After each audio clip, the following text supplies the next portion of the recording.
Every day in veterinary medicine is filled with life and filled with death. We can move from being called into the emergency room and saving a life, where in the very next breath or the next 20 minutes, we're called into the consulting room to euthanize an animal. So what do you do with the polarities, the emotions, the thoughts, and the distress that you no doubt do or will experience because of the career that you have chosen? Every veterinarian is called on to make peace with euthanizing animals.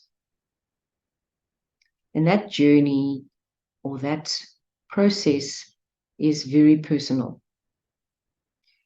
I don't think that because you might not be a veterinarian, that you don't also have to think about life and death.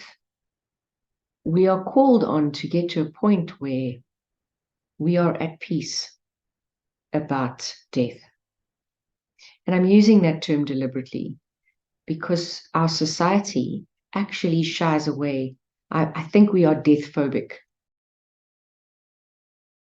So the animals that I have been called on to put to sleep, where they have been old, debilitated, where they've had such a large degree of trauma that I was unable to assist them, those ones are in some way easier to process and to accept than the ones which seem to be needless and only based on a human's selfish requirement. Each act of euthanasia impacts me enormously. I have no doubt that it impacts every veterinarian enormously. I had to reach a place where I was able to accept that part of my calling as a veterinarian.